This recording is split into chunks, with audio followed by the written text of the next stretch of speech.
मामलात ख़बरों से आगे के चले गए हैं। हुकूमत अपना बोरिया बिस्तर लपेट रही है। अब तज्ज़ियात का मामला है। हम में से जिस किसी ने भी हुकूमतों की ट्रांजिशन को कवर किया है उसने कभी ये माहौल नहीं देखा जो इस वक्त निगरान हुकूमत के गिर्द घूम रहा है। खैबर पख्तूनख्वा की निगरान हुकूमत जो निगरानी के लिए आई थी इंतखाबात के लिए, इंतखाबात करवाए बगैर उसकी काबीना की तहलील होने की खबरें हैं, क्योंकि इलेक्शन कमीशन ने यह ख़त लिख दिया है कि जनाब आपके जो मिनिस्टर सियासी मामलात के ऊपर सियासी अंदाज से काम करते रहे वो काबिल कबूल नहीं है। अंदर की खबर ये है कि जो पाकिस्तान तहरीक इंसाफ से टूटने वाले ग्रुप थे अब वो अपना हिस्सा भी डिमांड कर रहे हैं। वो कह रहे हैं जी कि सारी की सारी JUI की काबीना आपने बनाई हुई है, हमें भी हिस्सा दें। ये तो हो गया KPK का मामला। मरकज़ के अंदर आएँ तो अभी PDM के अंदर मुशावरत मुकम्मल नहीं हुई, हर किस्म के नाम सर्कुलेट कर रहे हैं। दूसरी तरफ से जो लीडर ऑफ द ऑपोजिशन है वो कह रहे हैं जी कि मैं अपने 3 नाम दूंगा। हुकूमत का एक सिटिंग मिनिस्टर ये कहता है कि जी अगर कोई टेक्नोक्रेट आ गया तो इलेक्शन का पता नहीं है, सियासतदान आ गया तो वक्त पर इंतखाबात हो जाएंगे। पेट्रोल की प्राइसेस के अंदर इजाफा हो गया है, अजीब घड़मस मचा हुआ है। तो हमें तज्ज़िये की ज़रूरत है। तज्ज़िये के लिए हमारे पास नुसरत जावेद साहब मौजूद हैं, अबसार आलम साहब मौजूद हैं और इसी प्रोग्राम में मुनीफ फारूक साहब भी हमें ज्वाइन करेंगे। तीनों का बहुत शुक्रिया नाज़रीन। इसी प्रोग्राम में हम अमीर जमात इस्लामी सिराजुल हक साहब से भी बात करेंगे। बड़ा ज़रूरी है उनका पर्सपेक्टिव लेना, ये जानते हुए कि KPK के हालात किस किस्म के हैं। जमात इस्लामी सिर्फ KPK के अंदर कंटेस्ट नहीं करती, दूसरे शहरों में भी करती है, लेकिन KPK फोकस्ड हमारा इंटरव्यू उनके साथ होगा। दूसरा स्टार्टिंग विद यू, क्या वजह हो सकती है कि एक मिस्ट्री बना दी है निगरान वज़ीर आज़म के नाम और हुकूमत ने किस दिन जाना, इसकी क्या वजह हो सकती है? कोई आपको? बुनियादी वजह यह है जी कि इस वक्त जो लोग हुकूमत में बैठे हुए हैं वो आवाम को फेस करने के काबिल नहीं। यह है बुनियादी वजह। इसके अलावा बाकी सब बहाने हैं, मतलब तराशियाँ। अवाम को फेस करने के लिए तो निगरान हुकूमत ने बना, उसके बाद इंतखाबात होते हैं, बट यू आर सेइंग कि they don't want to face. इस वक्त जो लोग हुकूमत में हैं, इसी बायस मेरे जैसे दीवाने, आपको याद होगा गुज़श्ता बरस से चीखो पुकार करते चले जा रहे थे कि यार आपने तहरीक अदम एतमाद आपकी कामयाब हो गई, please go for fresh elections. ठीक, इमीडिएटली इनको बहला फुसला कर, क्योंकि वो बहलाने फुसलाने वाले जो थे वो दोनों तरफ खेल रहे थे, उनके अपने इरादे थे, उनका एक एक्सटेंशन थे, दिल नहीं भरा था।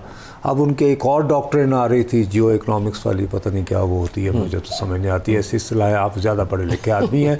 लेकिन मुझे ये पता था कि अभी उनका घर जाने को दिल नहीं कर रहा था, और उनके दिल की बात जो है वो इससे ज़्यादा कि उन्हें पब्लिकली खड़ा होकर एक शख्स मीर जाफ़र कह रहा है, मुझे सर खुदा की कसम से कोई वैसे गली में इस तरह के लफ्ज़ कहते हैं मैं ऐस उम्र भी लड़ पाऊँ जाती पै जाऊँ। लेकिन वो उनसे ईवान सदर में मुलाकातें कर रहे थे, उन्हें राम कर रहे थे, साथ जाट ग्रेड पे आँख लगा रहे थे चौधरी परवेज़ लाई को। उस सूरत हाल में इन्होंने अपने तई रियासत को बचाने के नाम पर साहब इन्होंने डेफिनेटली अपना वोट बैंक टोटली इरोड किया है। और ये बात मैं आपको नहीं कह रहा साहब, ज़ाहिर है नाम नहीं लिया जा सकते, हमारे धंधे की ये बेसिक मजबूरी है। मैं साहब 3 अफराद से अलग अलग मेरी आधे घंटे से ज़्यादा मुलाकातें हुई हैं, जो 1960 की दहाई से उनकी फैमिली और बाद अज़ां वो ख़ुद और अब उनकी इमीडिएट यानी सेकंड जनरेशन में बेटा या बेटी 1990 से मुस्तकिल इंतखाबी में हिस्सा लेते रहे हैं, और वो नवाज़ शरीफ के पक्के ठीक दरीना वफादार। वो ये कहते हैं कि जी हम अपने हल्के में मुंह दिखाने नहीं रहे। ये कल मैंने अपने कॉलम में भी लिखा था, और ये 3 दिन अलग अलग की बात है। तो साहब जितना इलेक्शन में खड़े होने वाला बंदा जानता है ना, मैं और आप नहीं जानते। ठीक है, लेकिन अब सारी कब तक आप पोस्टपोन करेंगे? जिससे मुराद ये है कि अब पार्टिंग किक जो है वो पेट्रोल प्राइसेस की सूरत में लोगों के मुंह पे रसीद की गई है। अब वो कहेंगे जी IMF के साथ हमारा मुआहदा हो गया है। दूसरी तरफ नुसरत साहब कह रहे हैं जी कि लोगों को फेस नहीं कर पाएंगे, तो निगरान हुकूमत के अंदर प्राइम मिनिस्टर के नाम को मुबहम रख के ये लोगों को फेस ना करने का ये क्या तरीका बना रहे हैं? Just trying to understand, get my head around it. Parting की आपने बात की है, आप मुझे बताएं अगर निगरान हुकूमत आ गई और वो लंबी चली, फ़र्ज़ करते हैं, और वो 1 साल चल गई, तो उसमें उन्होंने कीमतें कम कर दी और महंगाई कम कर दी, तो आपके ख्याल में उसका फ़ायदा मुस्लिम लीग, पीपल्स पार्टी और JUI को होगा जब भी इंतखाबात होंगे? बिल्कुल नहीं होगा ना। तो ये it doesn't make any sense. ठीक। मुझे ये लगता है कि ये मैनेज्ड केओस है, just to keep things under control ठीक इन दिस ट्रांजिशन का जो पीरियड है ना, इसके दौरान, ये मुझे लगता है। ठीक। क्योंकि मैनेज केओस मुझे क्यों लगता है, मैं मेरा अपना एक कंट्रोल रूम है अंदर मेरे, उसमें मेरे कुछ सेंसर्स हैं और वो मीडिया ही सेंसर है, मीडिया के लोग हैं। ठीक। मैं देखता हूँ वो क्या कह रहे हैं, क्या कर रहे हैं, किस तरफ जा रहे हैं। आप देख लें पिछले कुछ हफ्तों से एक कन्फ्यूजन फैलाई जा रही है, फिर उस कन्फ्यूजन की कॉन्ट्राडिक्शन आ जाती है। सर्कस शुरू होने से पहले ना बाहर, पुराने ज़माने की बात कर रहा हूँ, अब तो खैर ऐसा नहीं है, तो वो एक स्टेज फटा लगा होता था, वहाँ पे डांस हो रहे होते थे, तो वो लोगों को अट्रैक्ट करने के लिए होते थे अपनी तरफ, ताकि टिकटें ज़्यादा बेची जाएं। ये वो कड़मास डाला हुआ है मीडिया के कुछ लोगों ने। असल गेम सर्कस के अंदर मोटरसाइकिल लेकिन मौत के कुएं में चलना या नहीं चलना, ये अंदर। लेकिन जिन लोगों की ज़िंदगी मुंसलिक है इंतखाबी अमल के साथ, जिन्होंने इंतखाबात के अलावा उनका कोई लेना देना है ही नहीं और वो भूले भी नहीं हैं, तो वो फिर किस तरह वो डिसीव किस तरह हो रहे हैं? तमाम जो सिनारीज आपने बताया उसके अंदर सियासतदान इन्वॉल्व हैं, इंतखाबात से लेकर और डिफ़ॉल्ट से लेकर और इमरान खान की पॉपुलैरिटी से लेकर इन तमाम मामलात के ऊपर राय का इजहार सियासतदानों ने खुद भी किया, सिर्फ व्लॉगर्स ने नहीं किया। सो पॉलिटिशियंस इस सारे मामले का हिस्सा क्यों बन रहे हैं? वो क्लैरिटी क्यों नहीं ला रहे इन मामलात की? तलत साहब, मुझे इस सवाल ने यकीन माने बहुत तंग किया है। इत्तेफाक ऐसा है जो आपने उठाया है। मेरा अपना ये ख्याल है कि वो चीज़ जिसको हम जैसे सो कॉल पढ़े लिखे मुबस्सरीन ने जमहूरियत की तवानाई के लिए बहुत वेलकम किया था कि जी पार्टी क़यादत और वगैरह और लोटासाजी नहीं होनी चाहिए। आई पर्सनली थिंक जी, ये जो बदकिस्मती से हमारी सियासी क़यादतें हैं, ये अपने तई बादशाहतें हो गई हैं। ठीक। देखिए सर, ऐसे कभी हो सकता है कोई पार्लिमान देखें, हत्ता के पाकिस्तान की बुरी तरीन पार्लिमान याद करें, देखिए जनरल ज़िया की छतरी थले एक पार्लिमान बनी थी ना, पार्लिमान का इजलास होता था तो जनरल ज़िया के नामज़द शुदा वज़ीर आज़म हर मंडे हफ्ते इजलास के दौरान मुस्लिम लीग पार्लिमानी पार्टी का इजलास बुलाते थे। वहाँ पे हर चीज़ है। अब ये होता है कि सेनेट में इसी हुकूमत के हाथों, उसमें भी क्या कमाल करते हैं। इस्लाम हमारा दीन है, जमहूरियत हमारी सियासत है, वाली जमात के नुमाइंदे राय शहादत साहब जो हैं खड़े होकर बिल पेश करते हैं जिसका वाज़ेह मकसद होता है एक जमात पर पाबंदी लगाना। ठीक है साहब, यानी कि हमारे साथ हैं, और उसके खड़े होकर मुखालफत कौन करते हैं? इरफान सिद्दीकी। ना करें ना ऐसे। तो जब हालात यहाँ, अब आप ये समझे कि क्या इरफान सिद्दीकी साहब का कोई कंट्रोल नहीं है अपने लोगों नहीं सर, बहुत ही ज़्यादा कंट्रोल हो गया। आप ये फरमा रहे हैं मुझे अब ये डर है कि वो जो इलेक्टेबल जिन्हें ये यार 80-40 हज़ार वोट लैके पैसे भी नाल खर्च कर रहे हैं, ये हमें समझते क्या हैं? मेरा अपना ख्याल है कि इस दफ़ा काफ़ी लोग जिनमें हिम्मत होगी वो आज़ाद हैसियत में इलेक्शन लड़ना पसंद करेंगे। ये मुझे ख़दशा है।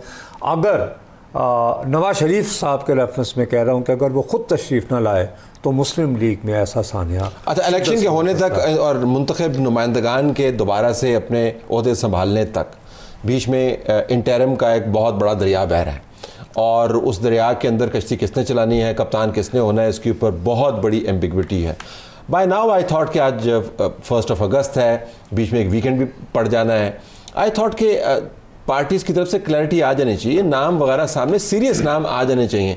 लेकिन वो तो ऐसे सीने से लगाए बैठे हैं कि जैसे कोई सिर्फ उन्हीं ने इन मामलात को नहीं तय करना, किसी और की भी राय का इंतज़ार है, या इंतज़ार है या कंपल्शन है, क्या व्हाट इज़ इट? देखिए, जो पिछले कुछ सालों में एक पाकिस्तान में अपने अपने दायराकार में रह के, आइन के दिए हुए दायराकार में रह के काम करने की बात हो रही थी ना, वो बात जो है वो दब गई है, वो दबाई भी जा रही है। अब फिर मैं बात करूँगा, आप मीडिया के कुछ लोग देख लें, आप व्लॉगर्स देख लें, वो ये आपको मुसलसल मैसेज दे रहे हैं कि भाई कंट्रोल कहीं और है। और आप आज से लेके अगला जो भी सेटअप आना है, पार्लियामेंट आनी है, निगरान हुकूमत आनी है, उसके बाद इलेक्शन होने जो पार्लियामेंट आनी, उसमें भी कंट्रोल जो है वो शेयर्ड होगा, हाइब्रिड ही होगा, किसी और स्टाइल का होगा। ये बात मुसलसल हमारे जहनों में ड्रिल की जा रही है, तो मुझे इसमें कुछ हकीकत लगती भी है। ठीक, क्योंकि अभी तक, आज के दिन तक तो मैं ये देख रहा हूँ कि कोई ऐसी चीज़ नया नारा, नई समत नज़र नहीं आ रही। इकट्ठे सब एक ही पेज पे चल रहे हैं, उसमें अगर पॉजिटिवली चल रहे होंगे तो कोई बुराई नहीं है। लेकिन मुझे अगर ये लगता है कि जो स्पेस सिविलियंस ने ली थी उसको दोबारा वापस लिया जा रहा है और उससे भी ज़्यादा लिया जा रहा है और ज़्यादा लंबे अरसे के लिए लिया जा रहा है, तो फिर मैं आगे इसमें कोई बेहतरी पाकिस्तान के लिए नहीं देख रहा। अच्छा, इसमें नुसरत एक और भी एक इंटरिम गवर्नमेंट की आपने बात, जी, मैं उसी के ऊपर मैं रिफ्लेक्ट करना चाह रहा था कि उससे पहले जो जोड़ तोड़ है उसमें नए मीज़ान बन गए हैं। एक मीज़ान ये है कि बाप पार्टी के लोग किस तरफ जाएंगे, जिससे पता चलेगा कि अगली हुकूमत किसने बनानी है। दूसरा पता चल रहा है जी कि किस हुकूमत ने रियासत की गलतियों का वज़न खुद कितना उठाया है, यानी नवाज शरीफ की पार्टी ने बड़ी कीमत पे किया, तो फिर वो उसको जाके कैश करवा पाएंगे। तीसरा ये भी देख रहे हैं कि पीपल्स पार्टी और इस्टेब्लिशमेंट के ताल्लुकात आजकल बहुत आपको ठंडे लग रहे हैं। एक आध बयान वहाँ से आ जाता है, इस्टेब्लिशमेंट की तरफ से एतराज़ात हैं बिलावल भुट्टो जरदारी के ऊपर। तो अब ये मीज़ान बन गए हैं कि पीटीआई के जो टूटे हुए लोग हैं वो किस तरफ जाएंगे, बाप के टूटे हुए लोग जो हैं वो किस तरफ जाएंगे, और ये डिटर्मिन करेगा कि अगला मार्का कौन जीतेगा।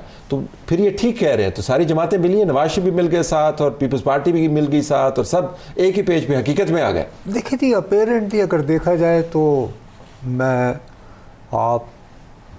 ख्याल है कि आप सार की बात से एग्री करने को मजबूर है। ठीक, मजबूरी में कर रहे हैं, ये दिल हमारा नहीं है मानने को। वैसे नहीं, जाहिर है जी कि हमारी अपनी पार्ट डिपेंडेंसी, हमारा नजरिया और तरफ खींच रहा है, हकीकत और तरफ खींच रही है। हम लोगों का प्रॉब्लम ये है, भी कह सकते हैं काबा मेरे पीछे है, कलीसा मेरे आगे। और दूसरा ये भी मान लें कि हम तीनों भी भैया अब एज के जिस ग्रुप में हैं, ख़ास तौर पर मैं तो बिल्कुल ही पैट डिपेंडेंसी की इंतहा पे हूँ ना। हम जमहूरी निज़ाम के अलावा कोई और बात सोचने के काबिल ही नहीं रहे, हमारी बदकिस्मती है। लेकिन उसके साथ हम तीनों का रवैया तकरीबन ऐसा है भैया कि मुद्दई सुस्त और नहीं, मुद्दई चुस्त और गवाह चुस्त। मेरा ख्याल है कि बाप जैसी जो है ना 15-20 और ग्रुपिंग्स होंगी और उनसे ये खेलेंगे अगर if it is managed chaos. और apparently I would tend to agree, लेकिन ये मैनेज करते करते बाज़ औक़ात था 1971 में भी सीटें बांट दी गई थी अवामी लीग के बाद, तो खुदा के लिए इधर ना ही करें। अल्लाह करे कि वो जो एनोलॉजी है मेरी वो ऐसे बेहुदा, बिल्कुल हम नहीं चाहते कि तारीख को आप बदतरीन अंदाज से दोहराएं।